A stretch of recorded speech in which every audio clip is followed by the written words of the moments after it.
భార్య వల్ల భర్త చనిపోవడం, భర్త వల్ల భార్య చనిపోవడము, చంపేయడాలు ఇలాంటివి కామన్ అయిపోయినాయి ప్రస్తుతం మనకి. కానీ నిజంగా అసలు గడ్డం రాజు చనిపోవడం నిజం బాధాకరమే. సో, అసలు ఆయన స్టెప్ అలా తీసుకోవడం వల్ల పాపం తనకు నెగెటివ్ అయిపోయింది. నిజంగా అంటే తనని ఆ బాధ నుంచి ఇక బయటికి ఎప్పుడొస్తదో అనే బాధ ఖచ్చితంగా ప్రతి ఒక్కళ్ళు గూడా ఉంది. ఎందుకనంటే ప్రస్తుతం ఉండడానికి గూడా ఓనర్స్ అంటే పాపం వాళ్ళు ఊరు నుంచి ఇక్కడికి బతకడం కోసం హైదరాబాద్‌కి రావడం జరిగింది. హైదరాబాద్‌లో రెంట్ ఇంట్లో అంటే చిన్న ఇంట్లో ఒక రూము, ఒక కిచెన్ ఉంటుంది. సో, ఆ రూమ్‌లో ఉంటున్నారు. అంటే నార్మల్‌గా పనికెళ్తుంటారు మార్నింగ్ లేవగానే. కానీ ఆహ్, ఎప్పుడైతే ఓనర్స్‌కి గూడా ఈ మ్యాటర్ తెలీదు వాళ్ళకి.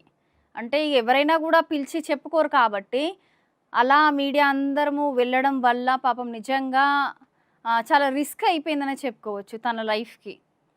సో, అంటే మనము ఎందుకెళ్ళాము అనంటే అసలు మ్యాటర్ ఏంటి? సౌందర్యని ఎందుకు నెగెటివ్ అయితుంది?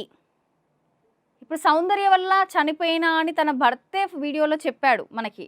అందుకోసం వెళ్ళడం జరిగింది. కానీ ఏదో తనని నెగెటివ్ చేద్దామని కాదు. ఒక అమ్మాయి తనకు లైఫ్ చాలా ఉంది. జాబ్ చేస్తది. మళ్ళా బయటికి మొఖం ఎలా చూపించుకోగలుగుతది? ఓకే. మీడియా ఎందుకు వెళ్ళింది అనంటే తను చెప్పడం వల్లనే వెళ్ళాల్సొచ్చింది. అదే కాస్త వాళ్ళు రోడ్డు మీద పడతారు అనే ఉద్దేశం నిజంగా ఎవ్వరికీ లేదు. కానీ ఎందుకనంటే మొన్న నేనెళ్ళినప్పుడు వాళ్ళ అన్నయ్య గాని, సౌందర్య గాని ఫోన్ లిఫ్ట్ చేయలేదు. ఓనర్స్ గూడా ఫోన్ జేశారు. వాళ్ళ ఫోన్ గూడా రెస్పాండ్ అవ్వలేదు. సో, వాళ్ళయి వాళ్ళకుంటాయి అని అనిపిచ్చింది.